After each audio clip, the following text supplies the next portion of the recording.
Common Sense, addressed to the inhabitants of America on the following subjects: of the origin and design of government in general, with concise remarks on the English Constitution, of monarchy and hereditary succession, thoughts on the perfect state of American affairs, of the present ability of America, with some miscellaneous reflections.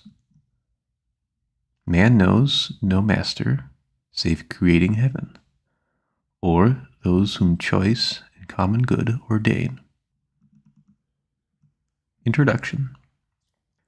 Perhaps the sentiments contained in the following pages are not yet sufficiently fashionable to produce them general favor.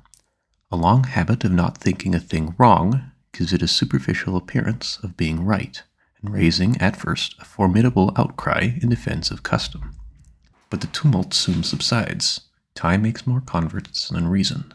As a long and violent abuse of power is generally the means of calling the right of it in question, and in matters too which might never have been thought of, had not the sufferers been aggravated to the inquiry, and as the King of England hath undertaken in his own right to support the Parliament in which he calls theirs, and as good people of this country are grievously oppressed by the combination, they have the undoubted privilege to inquire into the pretensions of both, and equally to reject the usurpation of either. In the following sheets, the author hath studiously avoided everything which is personal among ourselves. Compliments as well as censure to individuals make no part thereof. The wise and the worthy need not the triumph of a pamphlet, and those whose sentiments are injudicious or unfriendly will cease of themselves, unless too much pains is bestowed upon their conversions. The cause of America is in a great measure the cause of all mankind.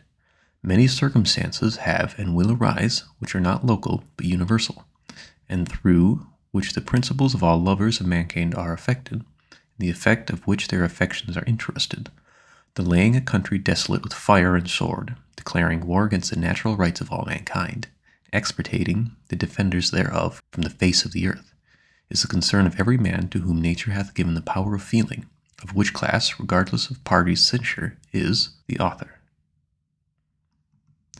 Postscript to the preface in the third edition. P.S.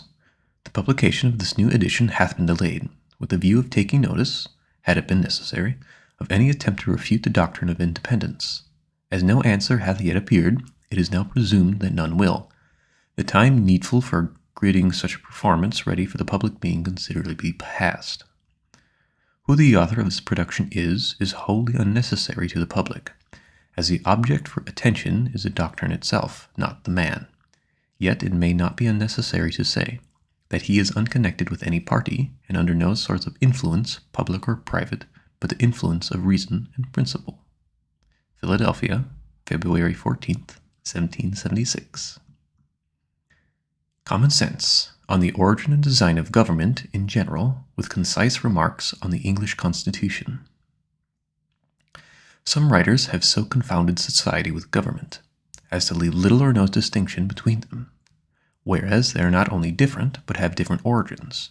Society is produced by our wants, and government by our wickedness. The former promotes our happiness positively by uniting our affections, and the latter negatively by restraining our vices.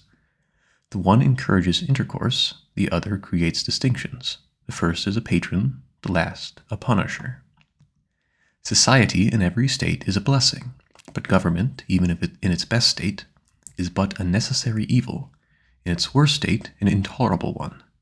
For when we suffer or are exposed by the same miseries by a government, which we might expect in a country without government, our calamity is heightened by reflecting that we furnish the means by which we suffer. Government, like dress, is the badge of lost innocence. The palaces of kings are built upon the ruins of the bowers of paradise. For were the impulses of a concise, clear, uniform, and irresistibly obeyed, man would need no other lawgiver. But that not being the case, he finds it necessary to surrender up a part of his property to furnish means for the protection of the rest. And this he is induced to do by the same prudence which in every other case advises him, out of two evils to choose the least. Wherefore, security being the true design and end of government, it unanswerably follows that wherever form thereof appears most likely to ensure it to us, with the least experience and greatest benefit, is preferable to all others. In order to gain a clear and just idea of the design and end of government, let us suppose a small number of persons settled in some sequestered part of the earth, unconnected with the rest. They will then represent the first peopling of any country, or of the world. In this state of natural liberty, society will be their first thought. 1,000 motives will excite them thereto. The strength of one man is so unequal to his wants, and his mind so unfitted for perpetual solitude, that he is soon obliged to seek assistance and relief of another, who, in his turn, requires the same. 4 or 5 united would be able to raise a tolerable dwelling in the midst of a wilderness, but one man might labor out the common period of life without accomplishing anything. When he had felled his timber, he could not remove it, nor erect it after it was removed. Hunger, in the meantime, would urge him to quit his work, and every different want would call him a different way. Disease, nay, even misfortune, would be death. For although neither might be mortal, yet either would disable him from living, and reduce him to a state which he might rather be said to perish than to die.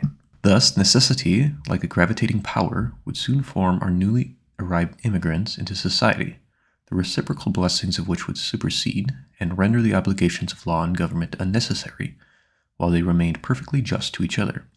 But as nothing but heaven is impregnable to vice, it will unavoidably happen that in proportion as they surmount the first difficulties of immigration, which bind them together in common sense, they will begin to relax in their duty and attachment to each other, and this remissness will point out the necessity of establishing some form of government to supply the defect of moral virtue. Some convenient tree will afford them a state house, under the branches of which the whole colony may assemble to deliberate on public matters. It is more than probable that their first laws will have the title only of regulations, and be enforced by no other penalty than public disesteem.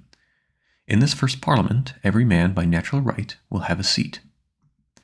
But as the colony increases, the public concerns will increase likewise, and the distance at which the numbers may be separated will render it too inconvenient for all of them to meet on every occasion as at first.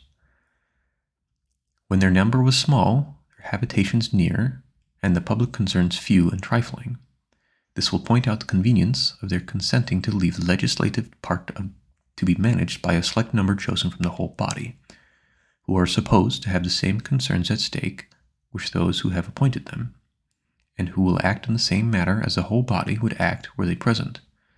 If the colony continue increasing, it will become necessary to augment the number of representatives, and that the interest of every part of the colony may be attended to. It will be found best to divide the whole into its convenient parts, each part sending its proper number, and that the elected might never form to themselves an interest separate from the electors. Prudence will point out the propriety of having elections often, because as the elected might by that means return and mix again with the general body of electors, in a few months their fidelity to the public will be secured by the prudent reflection of not making a rod for themselves. And as this frequent interchange will establish a common interest with every part of the community, they will mutually and naturally support each other, and on this, not the unmeaning name of king, depends the strength of government and the happiness of the governed. Here then is the origin and rise of government, namely, a mode rendered necessary by the inability of moral virtue to govern the world. Here too is the design and end of government, freedom and security. And however our eyes may be dazzled with show, or our ears deceived by sound, however prejudice may warp our wills, or interest darken our understanding, the simple voice of nature and reason will say, "'Tis right."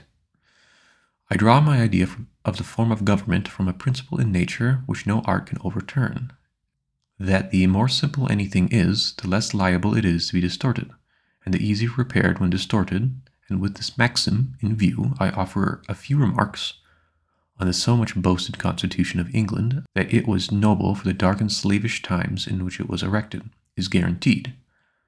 When the world was overrun with tyranny, the least remove therefrom was a glorious rescue.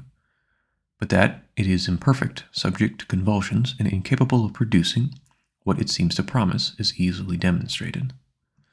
Absolute governments, though the disgrace of human nature, have this advantage with them. They are simple. If the people suffer, they know the head from which their suffering springs, know likewise the remedy, and are not bewildered by a variety of causes and cures. But the Constitution of England is so exceedingly complex that a nation may suffer for years together without being able to discover in which part the fault lies. Some will say in one, and some in another, and every political physician will advise a different medicine.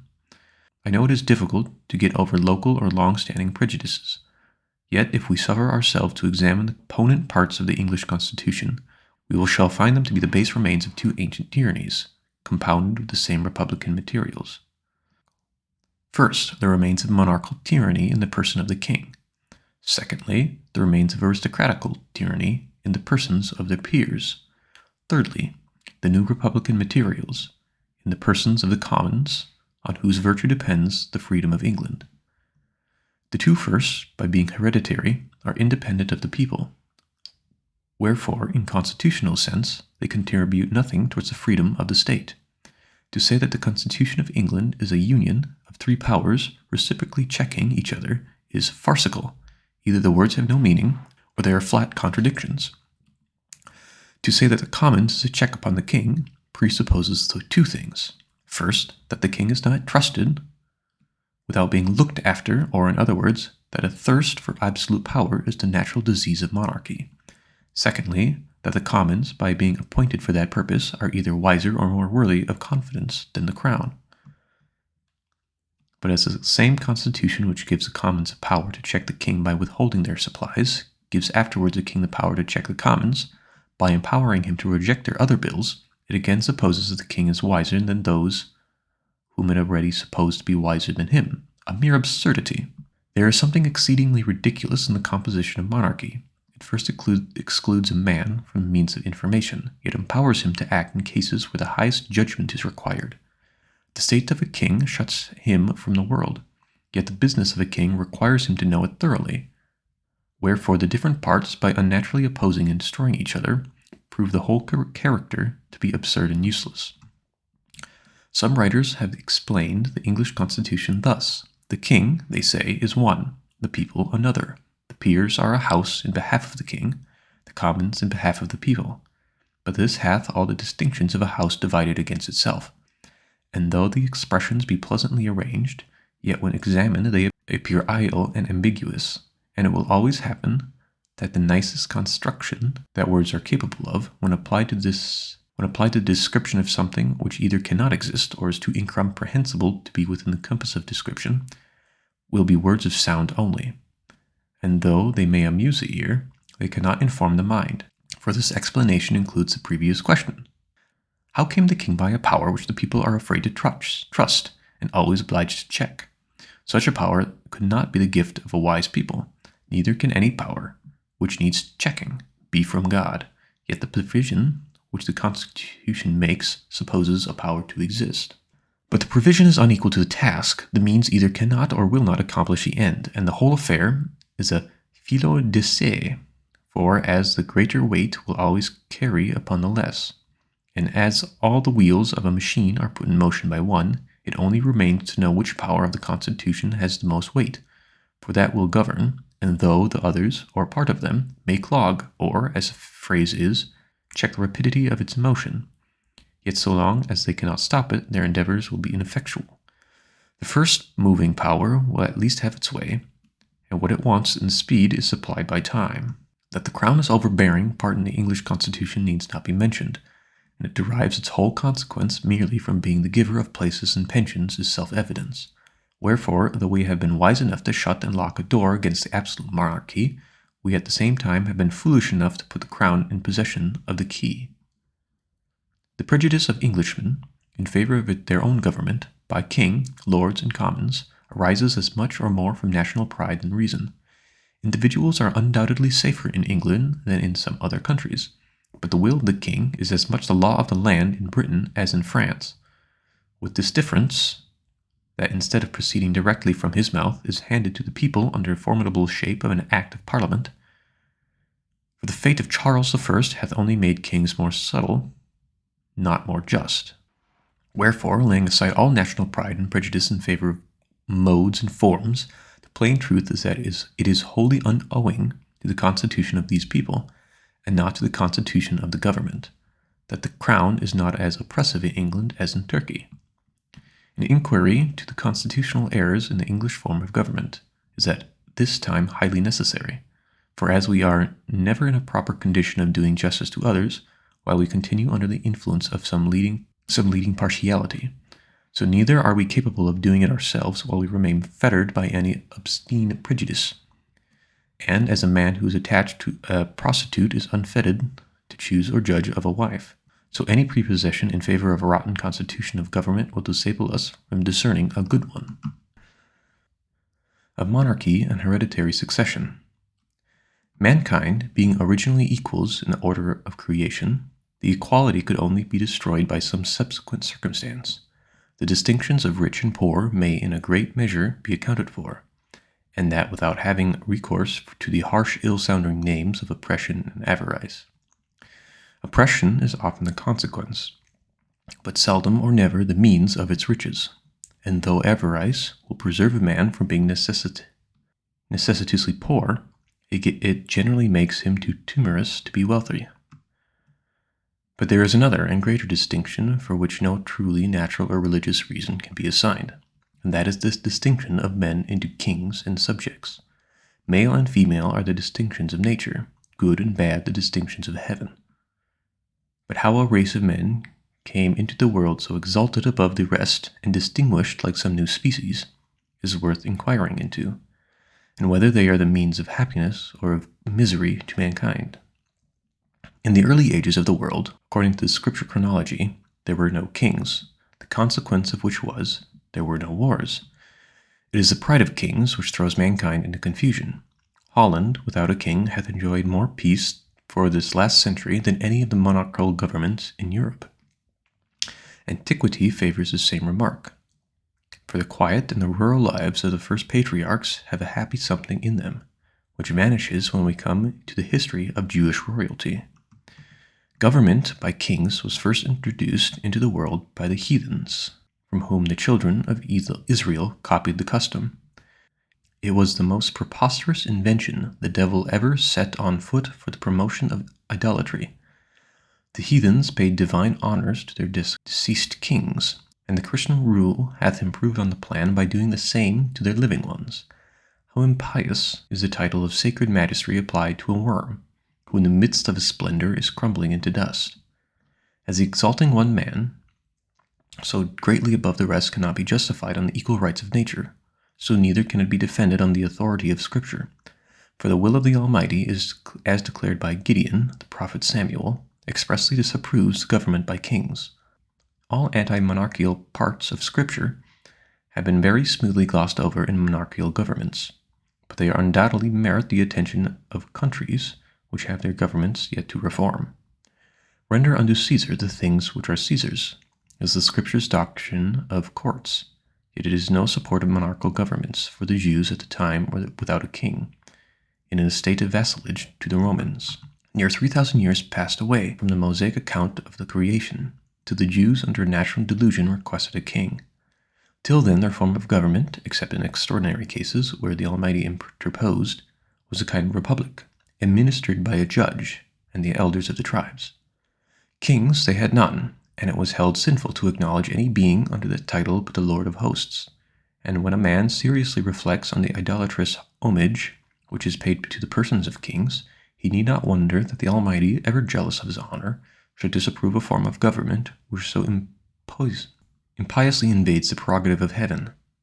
Monarchy is ranked in Scripture as one of the sins of the Jews, for which a curse and reserve is denounced against them. The history of that transaction is worth attending to. The children of Israel being opposed by the Midianites, Gideon marched against them with a small army, and victory through the divine interposition dedicated to his favor. The Jews, elate with success, and attributing it to the generalship of Gideon, proposed making him a king, saying, "Rule thou over us, thou and thy son, and thy son's son." Here was temptation in its full extent, not a kingdom only, but a hereditary one, The Gideon, in the piety of his soul, replied, I will not rule over you, neither shall my son rule over you. The Lord shall rule over you.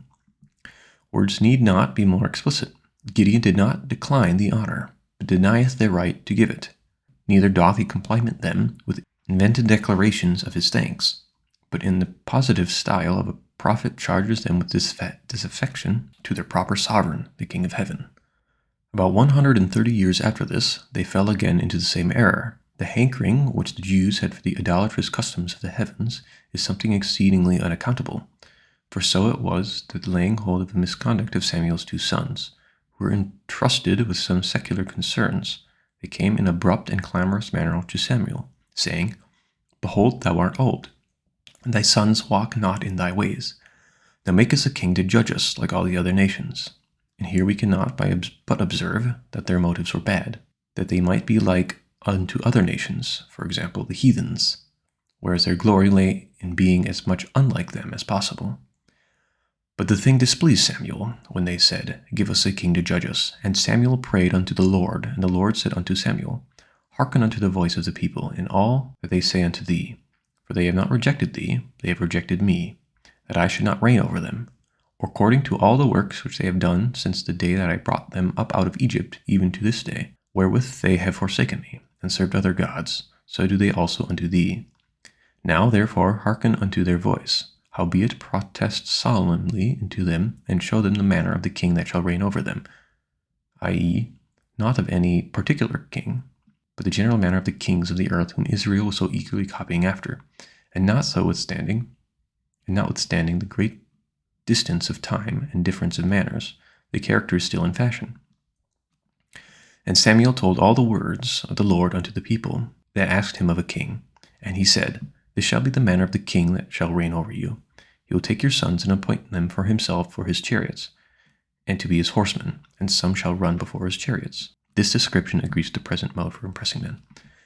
And he will appoint him captains over thousands and captains over 50s, will set them to ear his ground and to reap his harvest, and to make his instruments of war and instruments of his chariots. And he will take your daughters to be confectionaries, and to be cooks, and to be bakers. This describes the expense and luxury as well as the oppression of kings. And he will take your fields and your vineyards and your olive yards, even the best of them, and give them to his servants. And he will take 1/10 of your seed and of your vineyards, and give them to his officers, to his servants, by which we see the bribery, corruption, and favoritism are standing vices of kings. And he will take the 1/10 of your men servants, and your maidservants, and your goodliest young men, and your asses, and put them to his work. And he will take 1/10 of your sheep, and ye shall be his servants. And ye shall cry out in that day, because your king, which ye have chosen, and the Lord will not hear you in that day. This accounts for the continuation of monarchy. Neither do the characters of few good kings, which have lived since, either sanctify the title, or blot out the sinfulness of the origin. The high encomium given of David takes no notice of him officially as a king, but only as a man after God's own heart. Nevertheless, the people refused to obey the voice of Samuel, and they said, Nay, but we shall have a king over us. We may be like all the other nations, and our king may judge us, and go out before us and fight our battles. Samuel continued to reason with them, but to no purpose. He set before them their ingratitude, but all would not avail, and seeing them fully bent on their folly, he cried out, I will call unto the Lord, and he shall send thunder and rain, which was then a punishment, being the time of wheat harvest, that ye may perceive and see your wickedness is great, which ye have done in the sight of the Lord, in asking you a king. So Samuel called unto the Lord, and the Lord sent thunder and rain that day, and all the people greatly feared the Lord and Samuel. And all the people said unto Samuel, Pray for thy servants unto the Lord thy God, that we will die not for what we have added unto our sins, this evil, to ask a king. These portions of Scripture are direct and positive. They admit no equivocal construction. To the Almighty hath here entered his protest against monarchical government is true, or that the Scripture is false, and a man hath good reason to believe that there is much a kingcraft as priestcraft in withholding the Scripture from the public in popish countries, for monarchy in every instance is the property of government. To the evil of monarchy we have added that of hereditary succession, and as first is the degradation and lessening of ourselves, so the second, claimed as a matter of right, is an insult imposition on posterity. For all men being originally equals, No one by birth should have a right to set up his own family in perpetual preference to all others forever, and though himself might deserve some decent degree of honors for his contemporaries, yet his descendants might be far too unworthy to inherit them. One of the strongest natural proofs for the folly of hereditary right in kings is that nature disapproves it. Otherwise, she would not be so frequently turn it into ridicule by giving mankind an ass for a lion. Secondly, as no man at first could possess any other public honors than were bestowed upon him, so the givers of these honors could have no power to give away the right to posterity. And though they might say, "We choose you for our head," they could not without manifest injustice say to their children, that your children and your children's children will reign over ours forever, because such an unwise, unjust, unnatural compact might, perhaps, in the next succession, put them under the government of a rogue or a fool.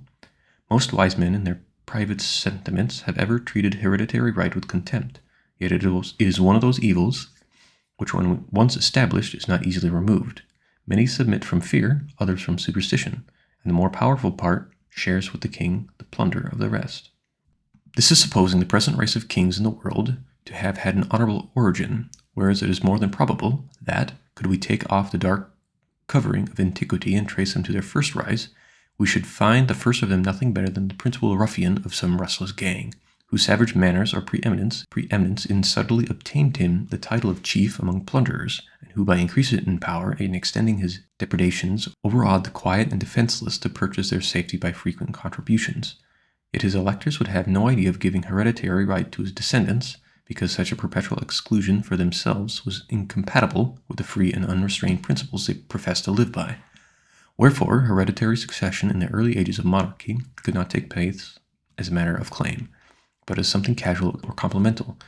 But as few or no records were extant in those days, and traditionary histories stuffed with fables, it is very easy, after the lapse of a few generations, to trump up some superstitious tale conveniently timed, Mahomet-like, to cram hereditary down the throats of the vulgar.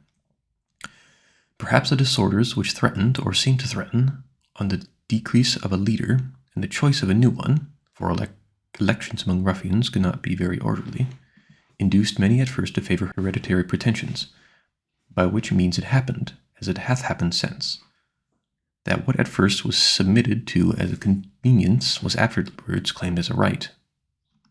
England, since the conquest, hath known a few good monarchs, but groaned beneath the much larger number of bad ones. Yet no man in his senses can say that their claim under William the Conqueror is a very honorable one. A French bastard landing with an armed banditti and established himself king of England against the consent of the natives is in plain terms a very paltry rascally original. It certainly hath no divinity in it. However, it is needless to spend much time in exposing the folly of hereditary right. If there are any so weak as to believe it, let them promiscuously worship the ass and the lion, and welcome. I shall neither copy their humility nor disturb their devotion. Yet I should be glad to ask how these supposed kings came first. The question admits of three answers: either by lot, by election, or by usurpation. If the first king was taken by lot, it establishes a precedent for the next, which excludes hereditary succession. Saul was by lot, yet his succession was not hereditary. Neither does it appear from the transaction that there was any intention it ever should.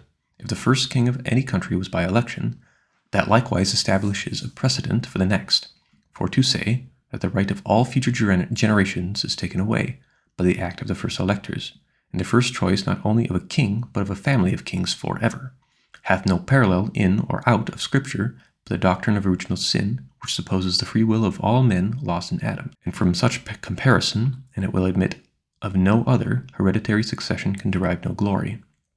For as in Adam all sinned, and as the first electors of all men obeyed, as in the one all mankind were subjected to Satan, in another to sovereignty, as our innocence was lost in the first, and our authority in the last, and both disable us from reassuming some former state and privilege, it unanswerably follows that original sin and hereditary successions are parallels, dishonorable rank, and glorious connection, yet the most subtle sophist cannot produce a juster simile. As to usurpation, no man will be so hardy to defend it, and that William the Conqueror was a usurper is a fact not to be contradicted. The plain truth is, the antiquity of English monarchy will not bear looking into. But it is not so much the absurdity as the evil hereditary succession which concerns mankind. To ensure a race of good and wise men, it would have the seal of divine authority. But as it opens a door to the foolish, the wicked, and the improper, it hath in its nature of oppression. Men who look upon themselves born to reign, and others to obey, soon grow insolent. Selected from the rest of mankind, their minds at early poisoned by importance, and the world they act in differs so materially from the world at large, that they have but little opportunity of knowing its true interests, and when they succeed to the government, are frequently the most ignorant and unfit of any throughout the domains. Another evil which attends hereditary succession is, that the throne is subject to be possessed by a minor at any age, all which time by the regency acting under the cover of a king may have every opportunity and inducement to betray their trust. The same national misfortune happens when a king, worn out with age and infirmity, enters the last stage of human weakness. In both these cases, the public becomes a prey to every miscreant who can tamper successfully with the follies either of age or infancy. The most plausible plea which hath ever been offered in favor of hereditary succession is, that it preserves a nation from civil wars, and, were this true, it would be weighty, whereas it is most barefaced falsity ever imposed upon mankind. The whole history of England disowns this fact. 30 kings and 2 minors have reigned in that distracted kingdom since the conquest, in which time there has been, including the Revolution, no less than 8 civil wars and 19 rebellions. Wherefore, instead of making for peace, it makes against it, and destroys the very foundation of it seems to stand upon. The contest for monarchy and succession between the houses of York and Lancaster laid England in a scene of blood for many years. 12 pitched battles, besides skirmishes and sieges, were fought between Henry and Edward.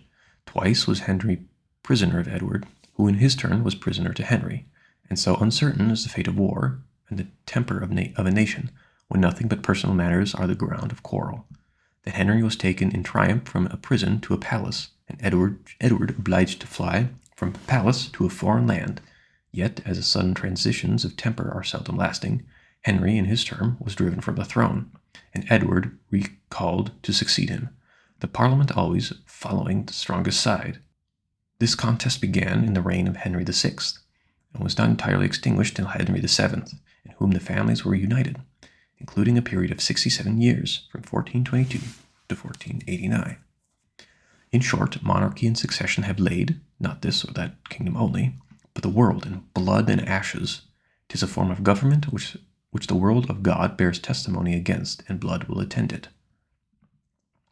If we inquire into the business of a king, we shall find it in some countries they may have none, and after sauntering away their lives without pleasure to themselves or advantage to the nation, withdraw from the scene, and leave their successors to tread the same idle round.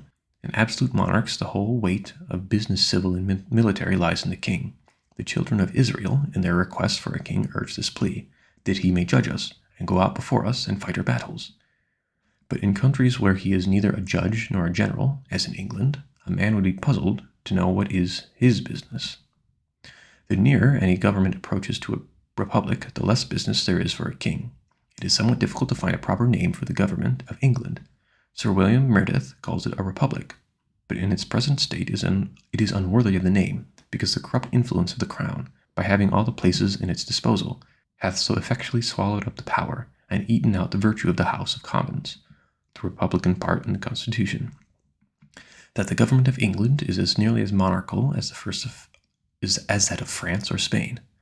Men fall out with names without understanding them, for 'tis the republican and not the monarchical part of the Constitution of England which Englishmen glory in, the liberty of choosing the House of Commons from out of their own body, and it is easy to see that when republican virtues fail, slavery ensues.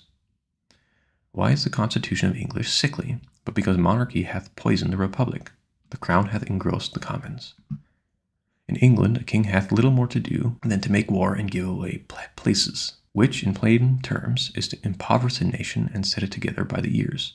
A pretty business indeed for a man to be allowed 800,000 sterling a year for, and worshipped into the bargain. Of more worth is one honest man to society, and in the sight of God, than all the crowned ruffians that ever lived. Thoughts on the present state of American affairs.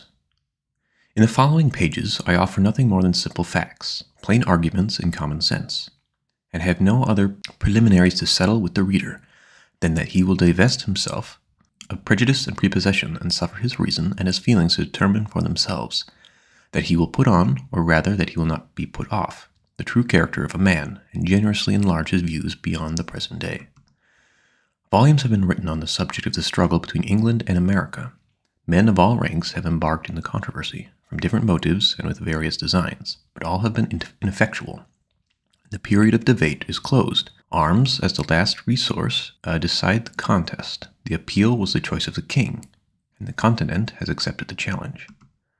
It hath been reported of the late Mr. Pelham, who, though an able minister, was not without his faults, that on his being attacked in the House of Commons on the score that his measures were only of a temporary kind, replied, "They will last my time." Should a thought so fatal and unmanly possess the colonies in the present context, the name of ancestors will be remembered by future generations with detestation. The sun never shined on a cause of greater worth. 'Tis not the affair of a city, a country, a province, or a kingdom, but of a continent, of at least 1/8 part of the habitable globe. 'Tis not the concern of a day, a year, or an age. Posterity are virtually involved in the contest, and will be more or less affected even to the end of time by the proceedings now. Now is the seed time of continental union, faith, and honor. The least fracture now will be like a name engraved with the point of a pin on the tender rind of a young oak. The wound would enlarge with the tree, and posterity read it in full-grown characters. By referring the matter from argument to arms, a new era for politics is struck, a new method of thinking hath arisen. All plans, proposes, and see prior to the 19th of April, for example, the commencements of hostilities, are like the almanacs of the last year, which though proper then, are superseded and useless now. Whatever was advanced by the advocacies on either side of the question then terminated in one and the same point, a union with Great Britain. The only difference between the parties was the method of effecting it. The one proposing force, the other friendship. But it hath so far happened that the first hath failed, and the second hath withdrawn her influence. As much hath been said of the advantages of reconciliation, which, like an agreeable dream, hath passed away and left us as we were. It is but right that we should examine the country side of the argument, and inquire into some of the many material injuries of these colonies sustain, and always will sustain, by being connected with and dependent on Great Britain.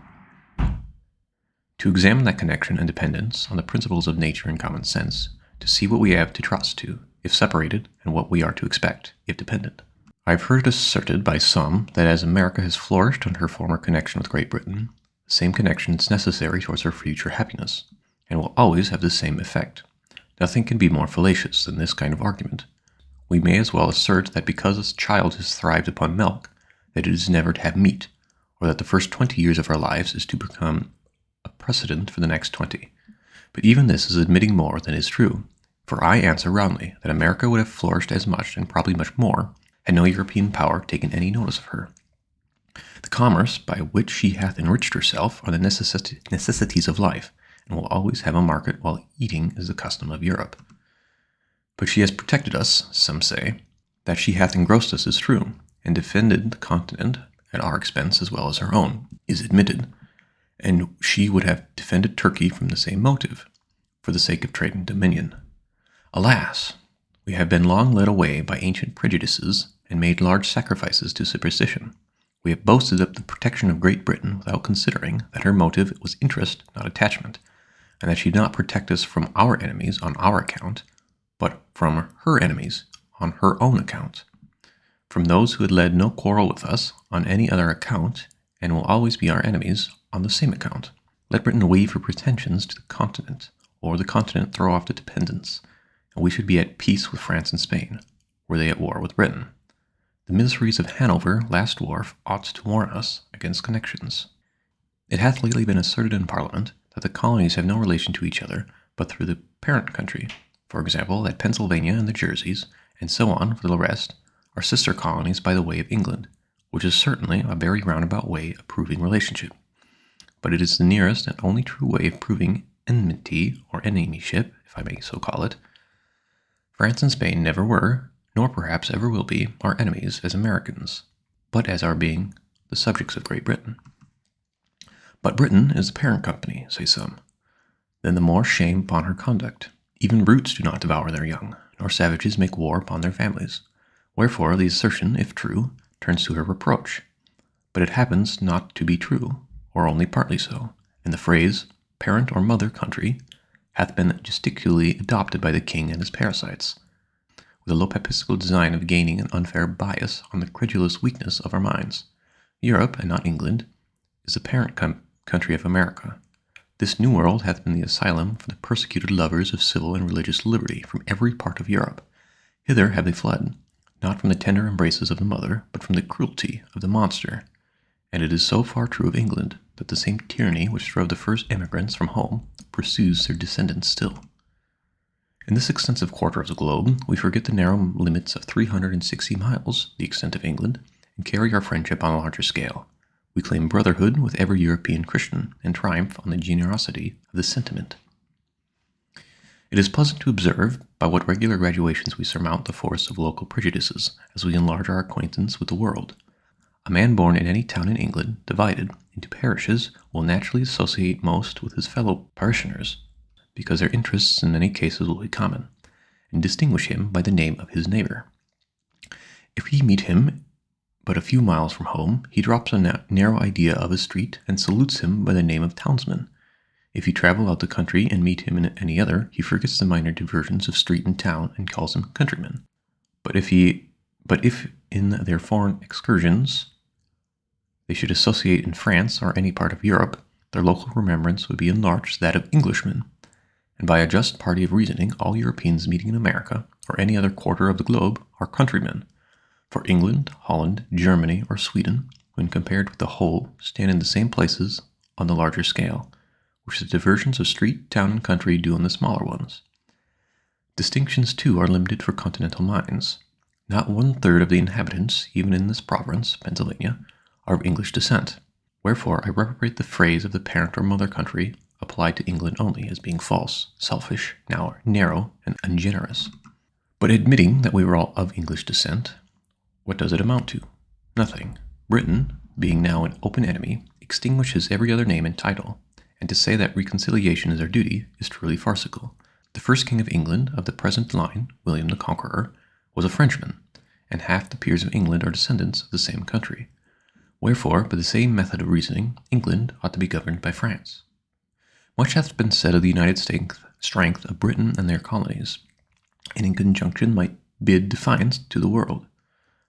But this is mere presumption. The fate of war is uncertain, neither do the expressions mean anything, for this continent would never suffer itself to be drained of inhabitants to support the British arms in either Asia, Africa, or Europe.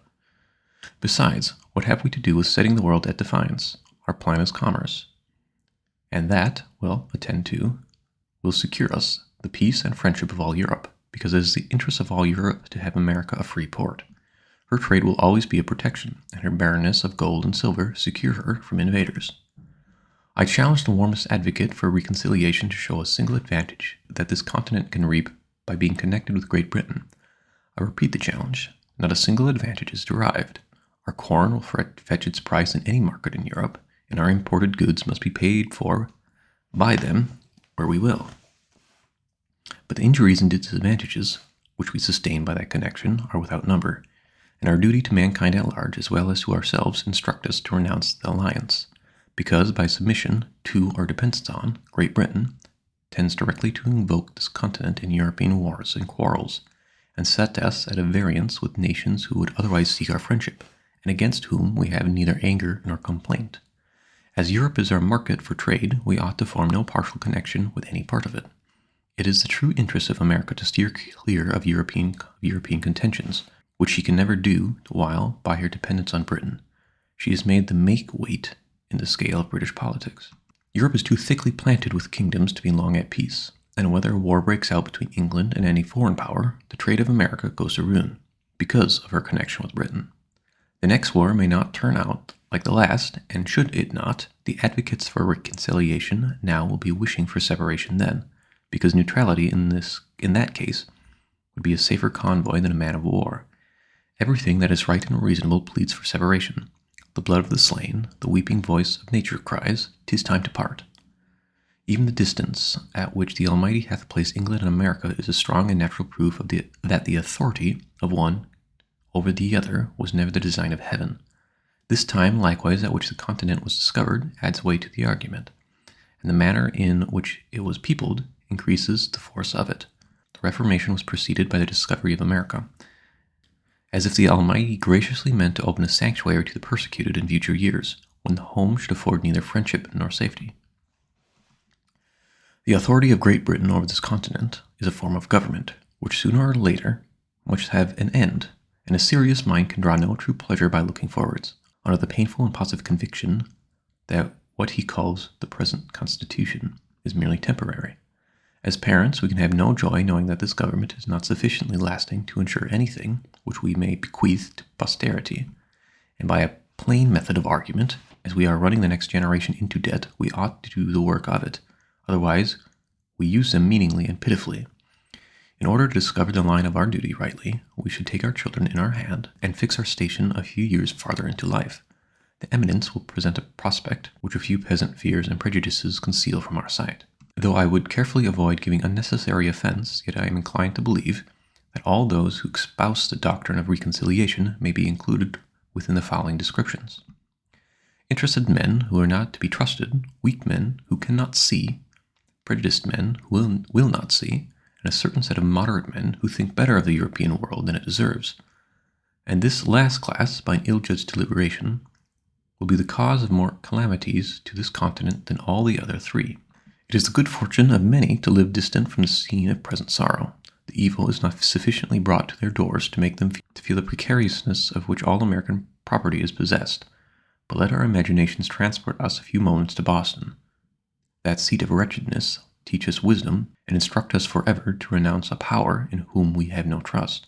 The inhabitants of that unfortunate city, who but a few months ago were in ease and affluence, have now no other alternative than to stay and starve, or turn out to beg. Endangered by the fire of their friends, if they continue within the city, and plundered by the soldiery, if they leave it, in the present situation they are prisoners without the hope of redemption, and in a general attack for their relief, they would be exposed to the fury of both armies. Men of passive tempers look somewhat lightly over the offenses of Great Britain, and, still hoping for the best, are apt to call out, "Come, come, we shall be friends again for all this." But examine the passions and feelings of mankind.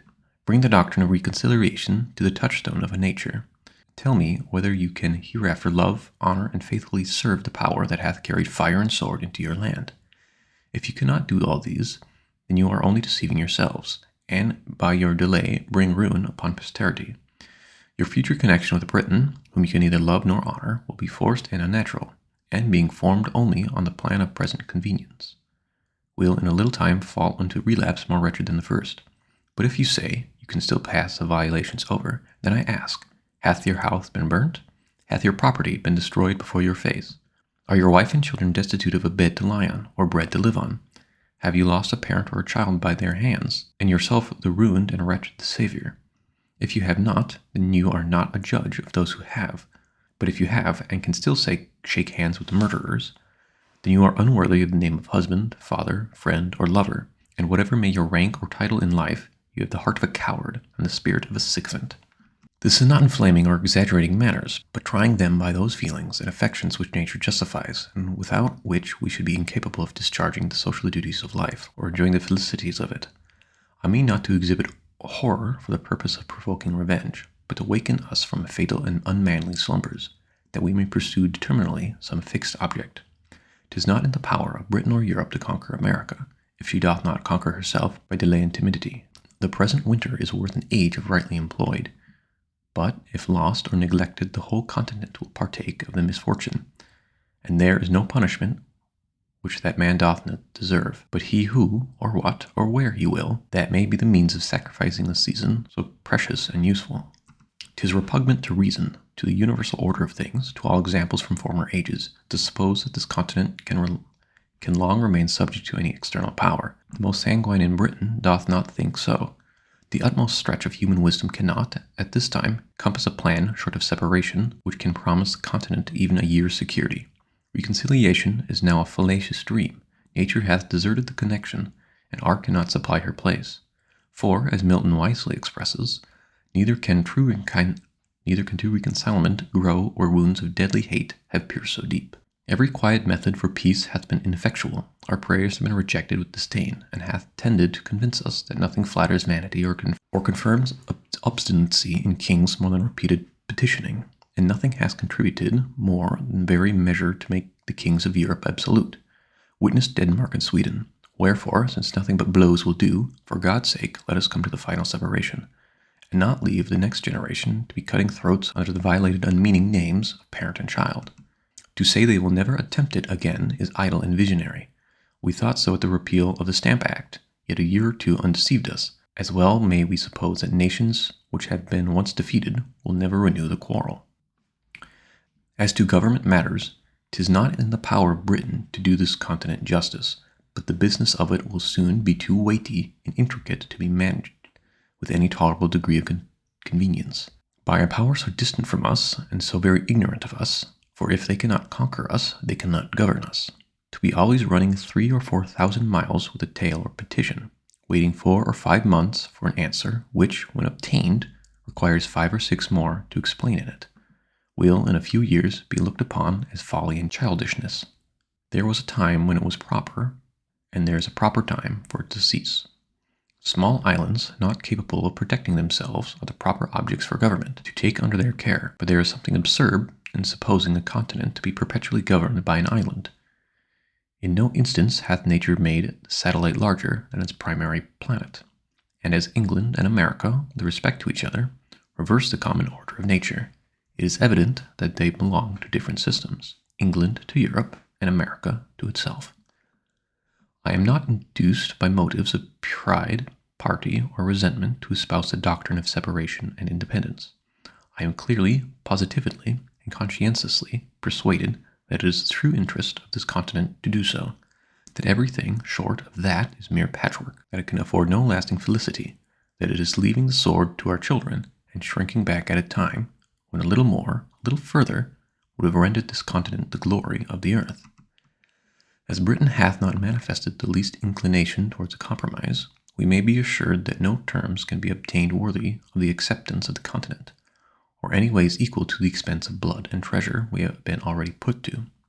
The object contended for ought always to bear some just proportion to the expense. The removal of North, or the whole detestable junto, is a matter unworthy of the millions we have expended. A temporary stoppage of trade was an inconvenience, which would have sufficiently balanced the repeal of all the acts complained of, had such repeals been obtained. But if the whole continent must take up arms, if every man must be a soldier, 'tis scarcely worth our while to fight against a contemptible ministry only. Dearly, dearly do we pay for the repeal of the acts, if that is all we fight for in a just estimation, 'tis a great folly to pay a Bunker Hill price for law as for land. As I have always considered the independency of this continent as an event which sooner or later must arrive, so from the late rapid progress of the continent to maturity, the event cannot be far off.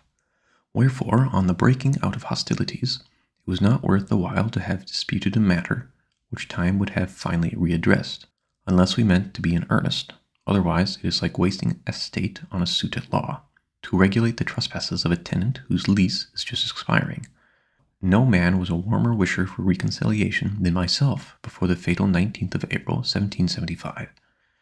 But the moment the event of the day was made known, I rejected the hardened, sullen-tempered Pharaoh of England forever, and disdained the wretch that with the pretended title of Father of his People can unfeelingly hear of their slaughter, and composedly sleep with their blood upon his soul. But admitting that matters were now made up, what would be the event? I answer, the ruin of the continent, and that for several reasons. First, the powers of governing still remaining in the hands of the king, he will have a negative over the whole legislation of this continent, and as he hath shown himself to be such an inveterate enemy to liberty, who discovered such a thirst for arbitrary power, is he or is he not a proper person to say that these colonies, you shall make no laws but what I please? And is there any inhabitant of America so ignorant as not to know that according to what is called the present Constitution, this continent can make no laws but what the king gives leave to? And is there any man so unwise as not to see that, considering what has happened, he will suffer no law to be made here such as he suits his purpose? We may be as effectually enslaved by the want of laws in America, as by submitting to laws made for us in England. After matters are made up, as it is called, can there be any doubt but the whole power of the crown will be exerted to keep this continent as low and humble as possible? Instead of going forward, we shall go backwards, or be perpetually quarreling, or ridiculously petitioning. We are already greater than the king wishes us to be, and will he not hereafter endeavor to make us less? To bring the matter to one point, is the power who is jealous of our prosperity a proper power to govern us? Whoever says no to this question is an independent, for independency means no more than this: whether we shall make our own laws, or whether the king, the greatest enemy this continent hath, or can have, shall tell us there shall be no laws but such as I like. But the king, you will say, has a negative in England. The people there can make no laws without his consent. In the point of right and good order, it is something very ridiculous that a youth of 21, which hath often happened, shall say to several millions of people older and wiser than himself, I forbid this or that act of yours to be law. But in this place I decline this sort of reply, though I will never cease to expose the absurdity of it, and only answer that England being the king's residence, and America not so, makes quite another case. The king's negative here is 10 times more dangerous and fatal than it can be in England, for there he will scarcely refuse his consent to a bill for putting England into as strong a state of defense as possible, and in America he would never suffer such a bill to be passed. America is only a secondary object in the system of British politics. England consults the good of this country no further than it answers her own purpose. Wherefore, her own interest leads her to suppress the growth of ours in every case which doth not promote her advantage, or in the least interferes with it. Pretty state which we should soon be under such a second-hand government, considering what happened. Men do not change from enemies to friends by the alteration of a name. In order to show that reconciliation now is a dangerous doctrine, I affirm that it will be policy in the king at this time to repeal the acts, for the sake of reinstating himself in the government of the provinces, in order that he may accomplish by craft and subtlety in the long run what he cannot do by force and violence in the short one. Reconciliation and ruin are nearly related. Secondly, that as even the best terms which we can expect to obtain can amount to no more than a temporary expedient, or kind of government by guardianship, which can last no longer than till the colonies come of age, so the general phase and state of things in the interim will be unsettled and unpromising. Immigrants of property will not choose to come into a country whose form of government hangs but by a thread, and who is every day tottering on the brink of commotion and disturbance, and numbers of the present inhabitants would lay hold of an interval to dispose of their effects and quit their continent. But the most powerful of all arguments is, that nothing but independence, for example, continental form of government, can keep the peace of the continent and preserve it inviolate from civil wars. I dread the event of a reconciliation with Britain now, but it is more than probable that it will be followed by a revolt somewhere or other, the consequences of which may be far more fatal than all the malice of Britain. Thousands are already ruined by British barbarity. Thousands more will probably suffer the same fate. Those men have other feelings than us who have nothing suffered. All they possess is liberty. What they before enjoyed is sacrificed to its service, and having nothing more to lose than they disdain submission. Besides, the general temper of the colonies towards a British government will be like that of a youth who is nearly out of his time. They will care very little about her, and a government which cannot preserve the peace is no government at all. And in that case we pay our money for nothing. And pray, what is it that Britain can do, whose power will be wholly on paper, should a civil tumult break out the very day after reconciliation? I have heard some men say, many of whom I believe spoke without thinking, that they dread an independence, fearing it would produce civil wars. It is but seldom that our first thoughts are truly correct, and that is the case here, for there is 10 times more to dread from a patched-up connection than from independence. I make the sufferer's case my own, and I protest that were I driven from house and home, my property destroyed, and my circumstances ruined, that as a man, sensible of injuries, I can never relish the doctrine of reconciliation, or consider myself bound thereby. The colonies have manifested such a good spirit of order and obedience to continental government. is sufficient to make every reasonable person easy and happy on the head. No man can assign the least pretense for his fears on any other grounds than such as are truly childish and ridiculous, that one colony will be striving for superiority over another. Where there are no distinctions, there can be no superiority. Perfect equality affords no temptation. The republics of Europe are all, and we may say always, in peace. Holland and Switzerland are without wars, foreign or domestic. Monarchical governments, it is true, but never long at rest.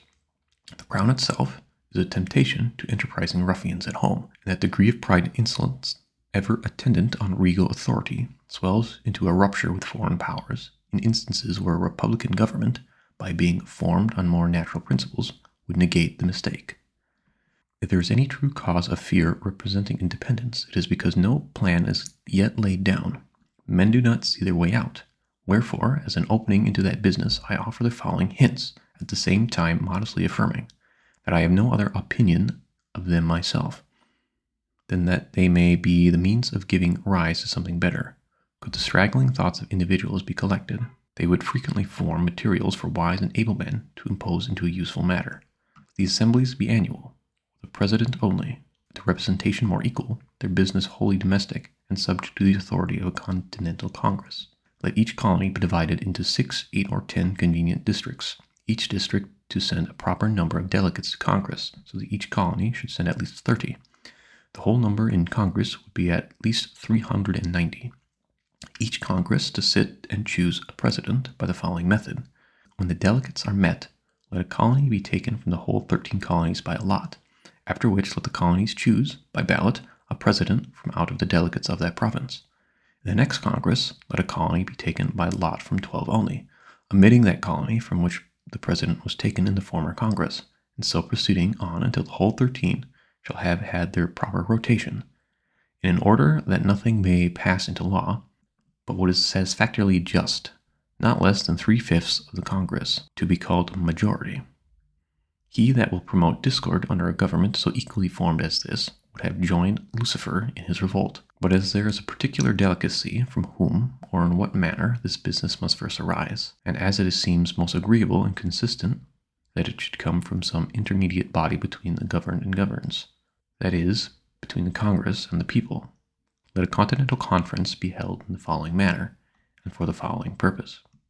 A committee of 26 members of Congress, 2 for each colony, 2 members from each house of assembly or provincial convention, and 5 representatives of the people at large to be chosen in this capital city or town of each province, for and in behalf of the whole province, by as many qualified voters as shall think proper to attend from all parts of the province for that purpose, or, if more convenient, the representatives may be chosen in 2 or 3 of the most populous parts thereof. In this conference, thus assembled, will be united of 2 grand principles of business, knowledge and power. The members of Congress, assemblies, or conventions, by having had experience in national concerns, will be able and useful counselors, and the whole, being empowered by the people, will have a true legal authority.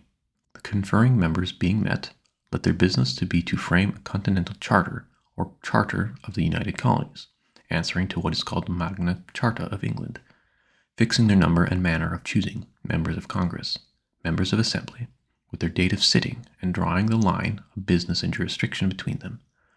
Always remember that our strength is continental, not provincial, securing freedom and property to all men, and above all things, the free exercise of religion according to the dictates of conscience, with such other matter as is necessary for a charter to contain.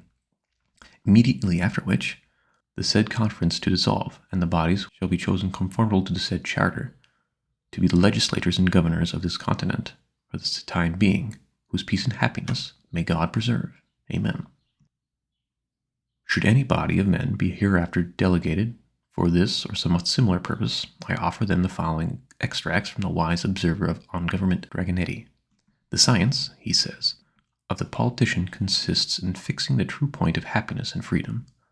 Those men who deserve the gratitude of ages, who should discover a mode of government that contain the greatest sum of individual happiness, with the least national expense, from Dragonetti on Virtues and Reward. But where, say some, is the King of America? I'll tell you, friend, he reigns above, and doth not make havoc of mankind like the royal brute of Great Britain. Yet that we may not appear to be defective even in earthly honors, let a day be solemnly set apart for proclaiming the charter. Let it be brought forth, placed upon the divine law, the word of God. Let a crown be placed thereon, by which the world may know that so far we approve of monarchy, that in America the law is king. For as in absolute governments the king is law, so in free countries the law ought to be king, and there ought to be no other. But lest any ill should use afterwards arise, let the crown at the conclusion of the ceremony demolished and scattered among the people, whose right it is. A government of our own is our natural right, and when a man seriously reflects on the precariousness of human affairs, he will become convinced that it is infinitely wiser and safer to form a constitution of our own in a cool, deliberate manner, while we have it in our power, than to trust such an interesting event to time and chance. If we omit it now, some Massanello may hereafter arise, who, laying hold of popular disquietudes, may collect together the desperate and the discontented, and by assuming to themselves the powers of government, finally sweep away the liberties of the continent like a deluge. Should the government of America return again into the hands of Britain, tottering situation of things will be a temptation for some desperate adventurer to try his fortune, and in such a case, what relief can Britain give? Ere she could hear the news, the fatal business might be done, and ourselves suffering like the wretched Britons under the oppression of the conqueror. Yea, they that oppose independence now, they know not what they do. They are opening a door to eternal tyranny by keeping vacant the seat of government. There are thousands and tens of thousands who would think it glorious to expel from the continent that barbarous and hellish power which hath stirred up the Indians and the Negroes to destroy us. The cruelty hath a double guilt. It is dealing brutality by us and treacherously by them. To talk of friendship with those in whom our reason forbids us to have faith, and our affections wounded through 1,000 pores instruct us to detest, is madness and folly. Every day wears out the little remains of kindred between us and them, and there be any reason to hope that as relationship expires, the affection will increase, or that we shall agree better when we have 10 times more and greater concerns to quarrel over than ever. Ye that tell us of harmony and reconciliation, can ye restore us to the time that is past? Can ye give to prostitution the former innocence? Neither can ye reconcile Britain and America. The last cord now is broken. The people of England are presenting addresses against us. There are injuries which nature cannot forgive. She would cease to nature if she did. As well can the lover forgive the ravisher of his mistress, and the continent forgive the murderers of Britain. The Almighty hath implanted us in these inextinguishable feelings for good and wise purposes. They are the guardians of his image in our hearts. They distinguish us from the herd of common animals. The social compact would dissolve, and justice be extirpated from the earth, or have only a casual existence where we callous to the touches of affection. The robber and the murderer would often escape unpunished, did not the injuries which our tempers sustain provoke us into justice. O ye that love mankind, ye that dare oppose not only the tyranny but the tyrant, stand forth. Every spot of the old world is overrun with oppression. Freedom hath been hunted round the globe. Asia and Africa had long expelled her. Europe regards her like a stranger, and England hath given her a warning to depart. O receive the fugitive, and prepare in time an asylum for mankind. Of the present ability of America, with some miscellaneous reflections. I have never met with a man, neither in England or America, who hath not confessed his opinion that a separation between the countries would take place one time or other, and there is no instance in which we have shown less judgment than in endeavoring to describe what we call the ripeness of fitness and the continent for independence. As all men allow the measure, and vary only in their opinion of the time, let us, in order to remove mistakes, take a general survey of things, and endeavor, if possible, to find out the very time. But I need not go far. The inquiry ceases at once, for the time hath found us. The general concurrence, the glorious union of all things, proves a fact. 'Tis not in numbers, but in unity, that our greatest strength lies, yet our present numbers are sufficient to repel the force of all the world. The continent hath at this time the largest body of armed and disciplined men of any power under heaven, and is just arrived at the pitch of strength in which no single colony is able to support itself, and the whole, when united, is able to do anything. Our land force is more than sufficient, and as to naval affairs, we cannot be insensible that Britain would never suffer an American man of war to be built, while the continent remained in her hands. Wherefore, we should be no forwarder in 100 years hence in that branch than we are now. But the truth is, we should be less so, because the timber of the country is every day diminishing, and that which will remain at last will be far off or difficult to procure. Were the continent crowded with inhabitants, her sufferings under the present circumstances would be intolerable. The more seaport towns we had, the more should we have both to defend and to lose. Our present numbers are so happily proportioned to our wants, that no man need to be idle. The diminution of trade affairs in an army, and the necessities of an army create a new trade. Debts we have none, and whatever we may contract on this account will serve as a glorious memento of our virtue. Can we but leave posterity with a settled form of government, an independent constitution of its own, and purchase at any price will be cheap. But to expend millions for the sake of getting a few vile acts repealed, and routing the present ministry only, is unworthy of the charge, and is using posterity with the utmost cruelty, because it is leaving them the greatest work to do, and debt upon their backs, from which they derive no advantage. Such a thought's unworthy a man of honor, and is the true characteristic of a narrow heart and a piddling politician. The debt we may contract doth not deserve our regard, if the work be but accomplished. No nation ought to be without debt. A national debt is a national bond, and when it bears no interest, is in no case a grievance. Britain is oppressed with a debt of upwards of 140 millions sterling, for which she pays upwards of 4 millions interest, and as a compensation for her debt, she has a large navy. America is without debt and without a navy, yet for the 20th part of an English national debt could have a navy as large again. The navy of England is not worth at this time more than 3 millions and a half sterling.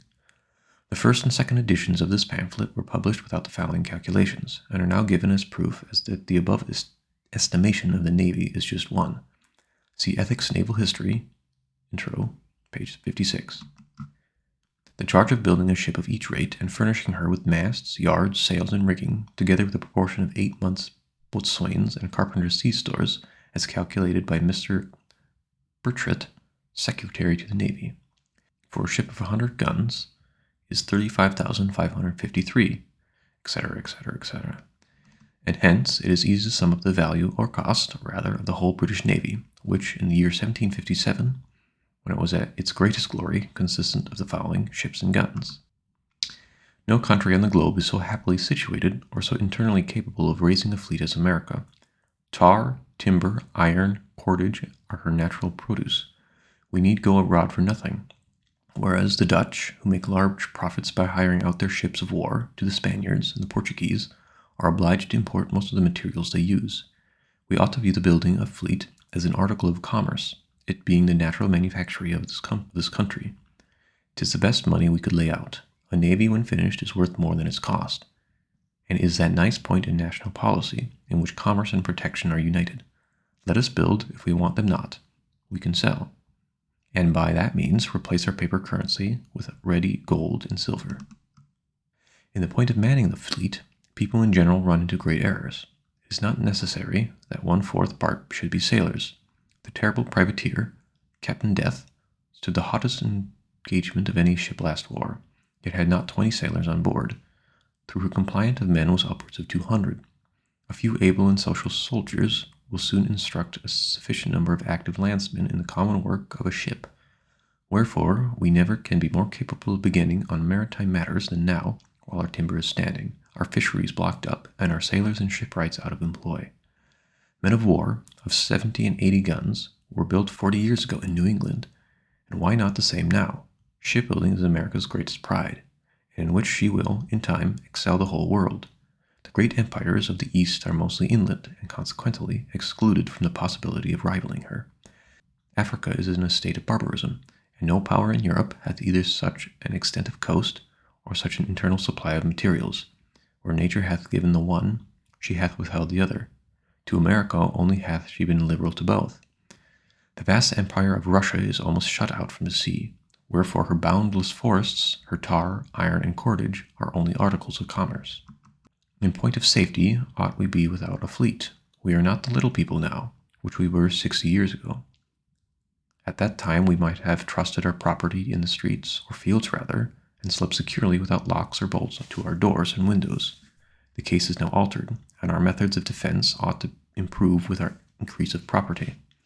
A common pirate 12 months ago might have come up to Delaware and laid the city of Philadelphia under the contribution for what sum he pleased, and the same might have happened to the other places. Nay, but any daring fellow, in brig of 14 or 16 guns, might have robbed the whole continent and carried off $500,000 of money. These are circumstances which demand our attention, and point at the necessity of naval protection. Some perhaps will say that after we have made it up with Britain, she will protect us. Could they also be so unwise as to mean that she will keep a navy in our harbors for that purpose? Common sense will tell us that the power which hath endeavored to subdue us is of all others the most improper to defend us. Conquest may be effective under the pretense of friendship, and ourselves, after long and brave resistance, be at last cheated into slavery. And if her ships are not to be admitted into our harbors, I would ask, how is she to protect us? A navy 3,000 or 4,000 miles off can be of little use, and on sudden emergencies none at all. Wherefore, if we must hereafter protect ourselves, why not do it for ourselves? Why do it for another? The English list of ships of war is long and formidable, but not a tenth part of them are at any one time fit for service. Numbers of them are not in being, yet their names are pompously continued in the list, if only a plank to be left of the ship, and not a fifth part of such are fit for service, can be spared on any one station at one time. The East and West Indies, Mediterranean, Africa, and other parts over which Britain extends her claim make large demands upon her navy. From a mixture of prejudice and inattention, we have contracted a false notion respecting the navy of England, and have talked as if we should have the whole of it to encounter at once, and, for that reason, suppose that we must have one as large, not being instantly practicable, has been made use of by a set of disguised Tories to discourage our beginning thereon. Nothing can be further from truth than this, for if America had only a 20th part of the naval force of Britain, she would be by far an overmatch for her, because as we neither have nor claim any foreign dominion, our whole force would be employed on our own coast, where we should, in the long run, have 2 to 1 the advantage of those who had 3,000 or 4,000 miles to sail over, before they could attack us, and the same distance to return in order to refit and recruit. And although Britain, by her fleet, hath a check over our trade to Europe, we have as large a one over her trade to the West Indies, which, by laying in the neighborhood of our continent, lies entirely at its mercy.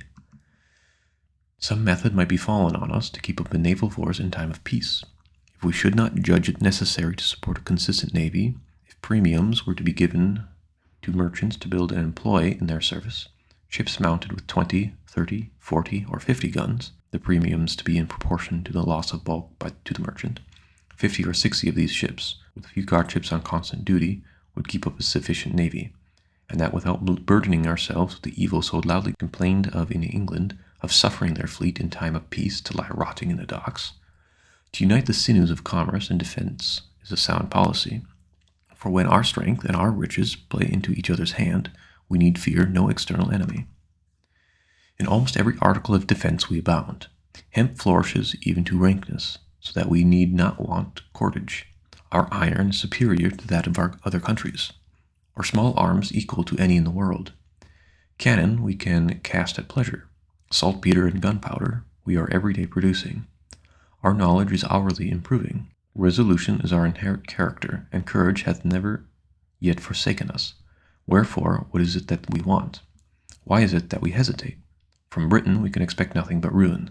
If she is once admitted to the government of America again, this continent would not be worth living in. Jealousness will be always arising. Insurrections will be continuously happening. And who will go forth to quell them? Who will venture his life to reduce his own countrymen to a foreign obedience? The difference between Pennsylvania and Connecticut, respecting some unlocated lands, shows the insignificance of a British government, and fully proves that nothing but continental authority can regulate continental matters.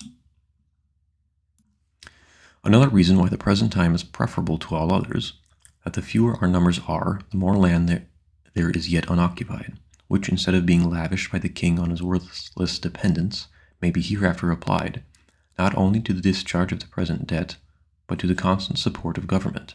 No nation under heaven hath such an advantage such as this.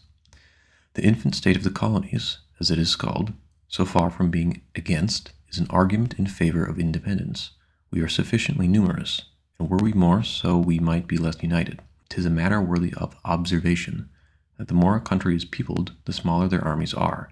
In military numbers, the ancients far exceeded the moderns, and the reason is evident, for trade being the consequence of population, men become too much absorbed thereby to attend to anything else. Commerce diminishes the spirit both of patriotism and military defense, and history sufficiently informs us that the bravest achievements were always accomplished by the non-age of nation. With the increase of commerce, English hath lost its spirit. The city of London, notwithstanding its numbers, submits to the continued results with the patience of a coward.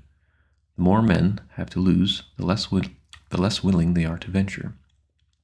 The rich are in general slaves to fear, and submit to courtly power with the trembling duplicity of a spaniel. Youth is the seed time of good habits as well in nations as individuals. It might be difficult, if not impossible, to form the continent into one government half a century hence. The vast variety of interests, occasioned by an increase of trade and population, would create confusion.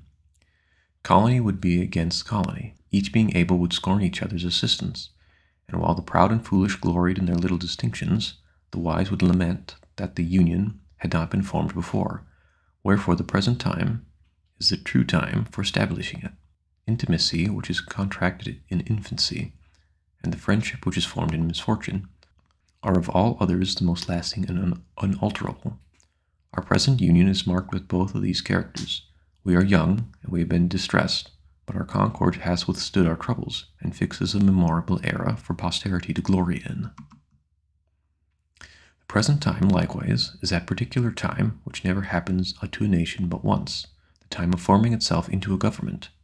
Most nations have let slip the opportunity, and by the means that have been compelled to receive laws from their conquerors, instead of making laws for themselves.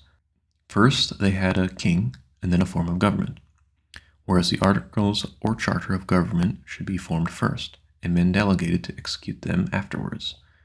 But from the errors of other nations let us learn wisdom, and lay hold of present opportunity to begin government at the right end. When William the Conqueror subdued England, he gave them law at the point of its sword, and until we consent that the seat of government in America will legally and authoritatively occupied, we shall be in danger of having it filled by some fortunate ruffian, who may treat us in the same manner. And then, where will be our freedom? Where our property? As to religion, I hold it to be the indispensable duty of government to protect all conscientious professors thereof, and I know of no other business which government hath to do therewith. Let a man throw aside that narrowness of soul, selfishness of principle, which the niggards of all professions are so unwilling to part with, and he will be at once delivered of his fears on that head. Suspicion is the companion of the mean souls, and the bane of all good society. For myself, I fully and conscientiously believe that it is the will of the Almighty that there should be a diversity of religious opinions among us, and affords a larger field of our Christian kindness. Were we all but one way of thinking, our religious dispositions would want matter for probation, and on this liberal principle, I look on the various denominations among us, to be like children of the same family, differing only in what is called their Christian names. In page 97, I threw out a few thoughts on the property of a continual charter, for I only presume to offer hints, not plans, and in this place I take the liberty of re-mentioning the subject, by observing that a charter is to be understood as a bond of solemn obligation, which the whole enters into, to support the right of every separate part, whether of religion, professional freedom, or property.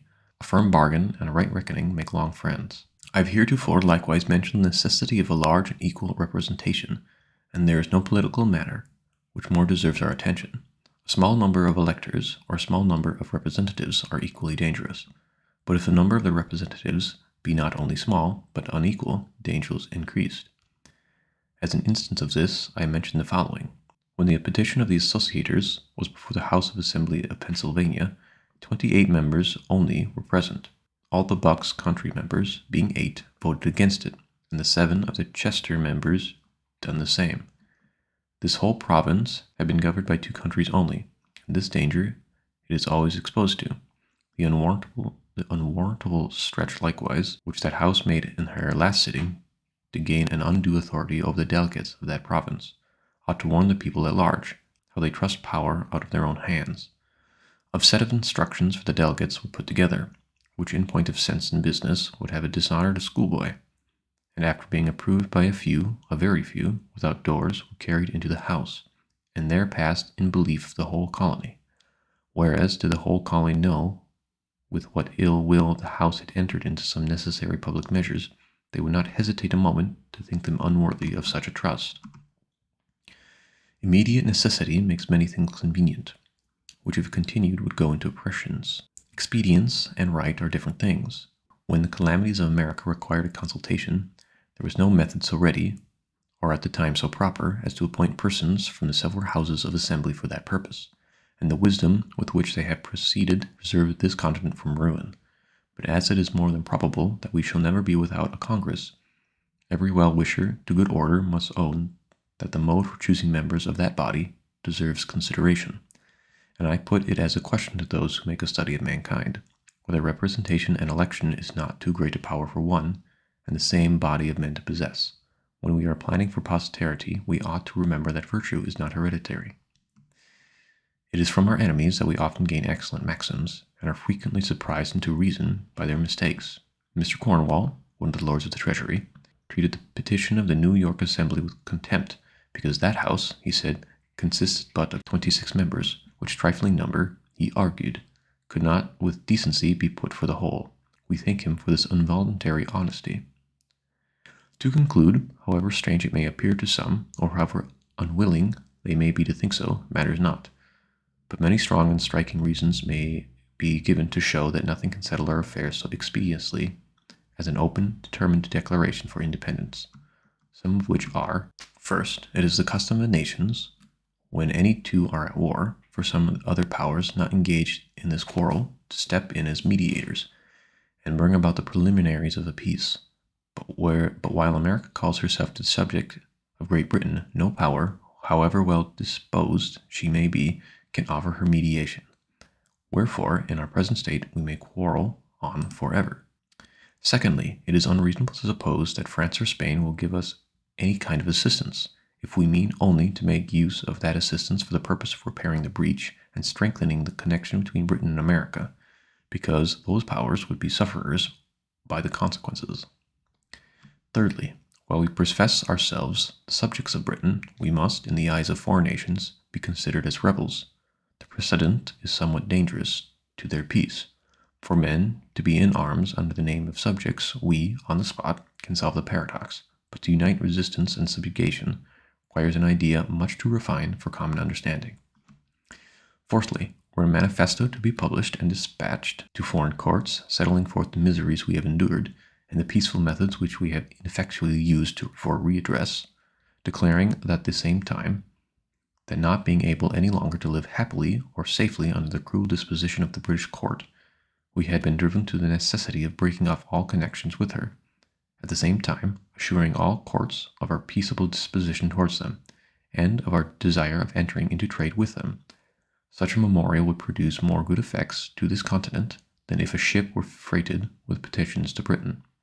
Under our present denomination of British subjects, we can neither be received nor heard abroad. The custom of all courts is against us, and will be so until by independence we take rank with other nations. These proceedings may at first seem strange and difficult, but like all other steps which we have already passed over, will in a little time become familiar and agreeable, and until an independence is declared, the continent will feel itself like a man who continues putting off some unpleasant business from day to day, yet knows it must be done, hates to set about it, wishes it over, and is continuously haunted with the thoughts of its necessity.